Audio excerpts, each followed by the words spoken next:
Charities Incorporated, una sa lahat ay isang charitable institution.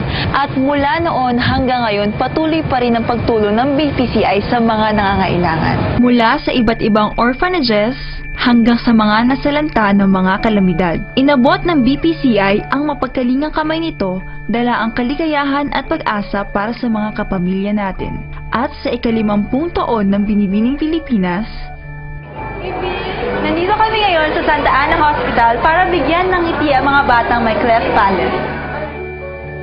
I'm so thankful that I've been given this opportunity. I've been more aware and more thankful. Kapag nakikita mo yung magagandang ngiti nila sa mukha, parang nakaka-release na rin ng stress. Dahil sa tulong ng BPCI and the hospital sa Santa Ana Hospital, nabigyan ng bagong pagkakataon yung mga bata. Seeing these kids happy, we are also more than happy for them. Nakita ko yung progress, nakita ko na after the operation, sobrang saya ng mga parents. I'm so happy that the Philippines actually has this type of charities for kids. Noong 2009, sinalanta ni Typhoon Ondoy ang maraming lugar at marami sa ating kapamilya ang nawalan ng bahay. Kaya naman, andito kami ngayon sa Gawad Kalinga sa Tanay, Rizal. Ang maganda dito ay yung mga kababayan natin na taga-Tanay na nasalanta ng Bagyong Ondoy. Meron na silang bagong tirahan. I've touched the hearts of everybody. It's really proper na i-consider ng lahat na tumulong sa ibang tao. Nagbibistay sila, nagbubuhat sila ng hollow blocks, tapos naghahalo sila ng semento sa ilalim ng init na araw. Reaching out to them and helping them build houses. This activity is very inspiring. Sabi nga nila, Gawad Kalinga, Kawang Gawa, para matulungan rin natin yung kapwa natin. Ang tunay na gandang Pilipina, hindi lang sa panlabas yan nakikita, higit pa dito dapat yung kagandahan ng loob mo at ng puso mo. Most past Bini-Bini winners have other crowns placed on our heads. Many graduated with high honors at marami ang successful at hinahangaan sa iba't ibang larangan.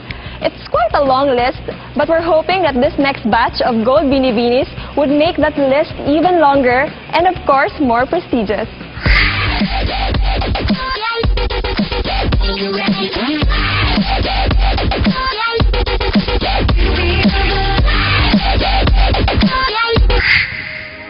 Charmaine Ilima, 20, Binangonan, Rizal. Yung family po kasi is very bonded.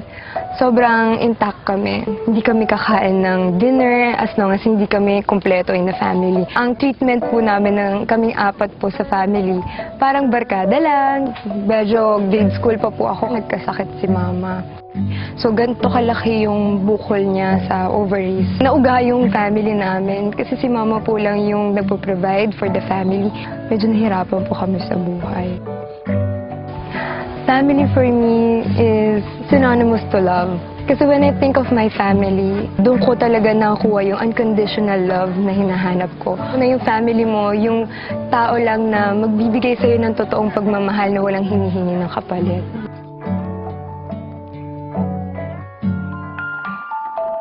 Mary Rose Buhanes, 20, from Santo Tomas, Batangas. Bata ko, para talaga akong lalaking umasta, playful talaga, tapos malikot. Pagsasali ko ng mga pageants, yung experiences ko sa pageants, that's what evolved me. Kasi minsan, I'm being negative, and then it brings out. So I have to think like a winner. Kaya kailangan, yung aura mo, you have to change it. It's like bringing your personality out, your whole you. It's like giving light to everybody. Because I inspire them, of course, one factor din yung smile ko. Being jolly, being happy, putting God in the center of your life. That's being beautiful. Hi, my name is Pia Wurtzbach. I'm 23 years old and I'm from Cagayan de Oro. Wurtzbach, that's my real dad's name. I grew up with him until I was about 11 and then they got separated. Nung umalis na yung dad ko, naghahanap kami ng place to train for singing. And then, nagkataon na may audition sa ABS. A week later, nakakuha na ako for ASAP. Ganyan. Mabilis naman yung transition and I was very lucky.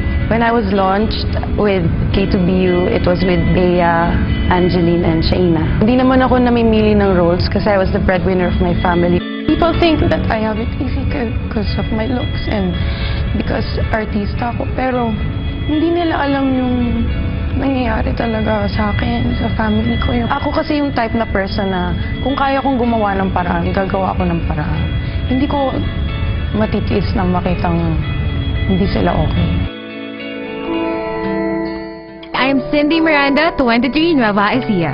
Si Cindy, isang tiga-probinsya na sobrang taas ng pangarap. Sa family, ko yung palaging sobrang active. Kahit sa sports, varsity din ako before. So lahat sinasalihan ko. Growing up, parang ito talaga yung path na tinake ko. I mean, lahat ng decisions ko, kahit yung pag-hosting ko, kahit yung pag-PBB ko, sobrang hindi ko kinalimutan tong pangarap ko na to. Sabi ko, lahat to makakatulong sa akin. Hindi ko man in-expect lahat to, pero si God, nilagay niya ako sa PBB, mga ganyang pageants, tapos biglang hosting. Wala akong dinaanang way na nag-shortcut ako. Karine Ramos, 25, San Pedro, Laguna. My mom joined Binibining Pilipinas way back in 1984. Nag-back out siya kasi na-in-love siya. Sabi ko, ano pa ba mama? Bakit ka ganun? Kasi opportunity na yun. Kaya nga nandyan ka eh. Sabi niya, alam ko ikaw magtatapos ng pangarap ko. Ang lagi niya sa akin pinapakita, yung picture niya na official candidate sila. Oh, ikaw yan. Oh, sige, maganda ka. Pero sige, mas maganda ako. Maganda ako. Dahil sa sobrang pagpupursige niya na ipa-join ako, doon din na-built yung confidence ko. Actually, it's not all about her dream naman na maging beauty queen ako. Dream ko rin pala siya. Kasi kung hindi ko talaga siya dream, hindi ko siya ipo-pursue. Christine Paula Loverbernasor, 25, Armac City. 4 years old ba ako noon? Yung kalahati ng bahay namin, nalubog siya ng putik. Pag-akyat namin sa second floor, dumungaw ako sa bintana, tapos nakikita yung maraming tao na sumisigaw, humihingi ng tulong para sana ma-rescue sila. Dahil doon, kita ko na kung ano ang pinaka-worst na pwede mangyari. At nakita ko rin na dahil sa pagiging mabait ng ibang tao, mas mabilis kami nakabalik sa dati naming buhay. Kaya ginagawa ko rin, tumutulong rin ako sa mga volunteer ng mga groups. Nag-Christmas party kami kasama yung mga cancer na mga patients na mga bata sa PGH. Tapos nung nagbagyo, pumunta kami para mag-soup kitchen.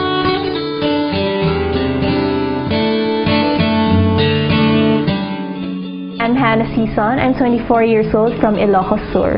When I was young, I was always an introvert. Because of that, I turned into drawing, and eventually as I grew, my drawing style changed from animated to realistic. Right now, I've changed into digital illustration. I just created my own business. I take clients who have requirements in graphic design, in web, in photography, and interactive media. Right now, I'm very interested in fashion photography, but most of my clients for photography are food and product photography.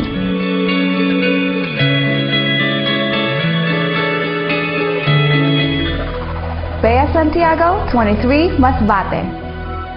I worked as a model, I worked in a marketing company, and I also worked as a stylist for a really nice store. It's more fun for me. I don't like being not doing something. I want to continue being proactive.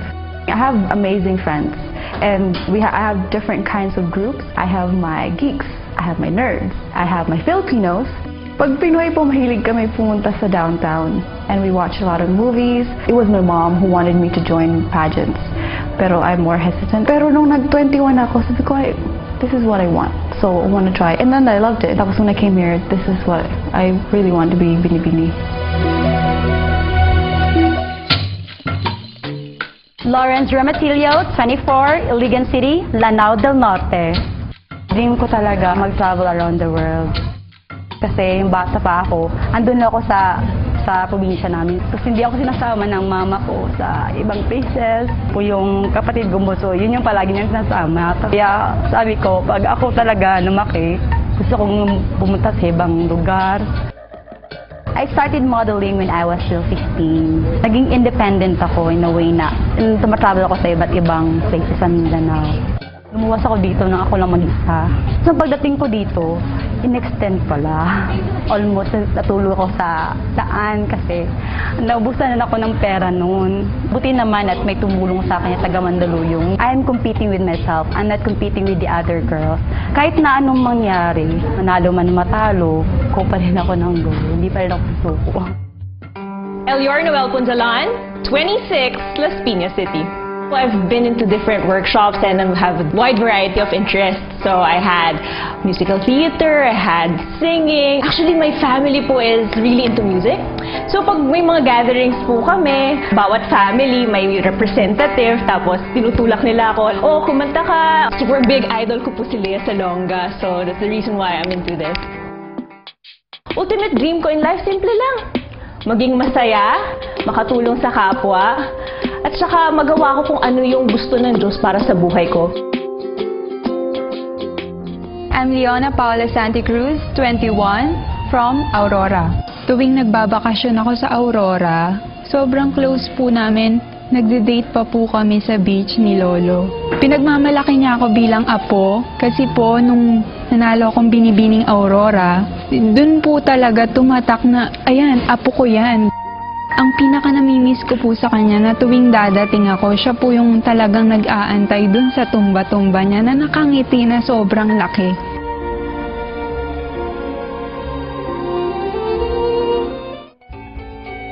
Hi, I'm Cassandra Naidas. I'm 22 and I'm from Antipolo City. Mostly, I think the biggest thing that I had to overcome was my self-confidence because I'm not a confident person and I'm not on stage a lot. So I think that's the biggest thing that I had to change. You know, people around me have seen some changes and to be honest, I also do, but very little, and I think I still need to improve a lot. Now, it's my dream, but kasi, you know, I hear their stories now, they wanted it when they were a kid. I feel bad na parang maybe this is for them more than it is for me. Pero during the pageant activities, na-realize ko na this is what I want talaga. And so I'm gonna work hard and do my best. Mary Joyce Despicio, 18, Bukawe, Bulacan. Talagang po ang sasabi kong strength ko po is my height. Kasi konti lang po ang pinagpapala po ng makaabot ng 5'11", lalo na po pag Pilipina. Feeling ko pag nasa stage ako, angat na, hindi na po kailangan dayain. Ay, ayun nga, no boyfriend since birth ako. Kasi, as in, nanliligaw sa akin, hindi naman siya nagmamayabang, pero maliliit sila. Sa beauty pageant is kailangan mo mag-effort mag-walk, kailangan mo mag-glide, kailangan mo mag-smile, and kailangan may audience impact ka. Sobrang hirap. Pero syempre, dream mo to kailangan magbigay ka ng effort. Kumusta mga girls? Pagod na ba kayo? No. Dapat keep the fighting spirit alive. Dapat fight ng fight, go lang ng go. Hindi lang sa competition na to, kundi sa lahat ng gagawin nyo. And remember, you all belong to the gold batch. Coming up, ang pinaka-solid gold na event, it's the Binibining Pilipinas Reunion of Past Winners.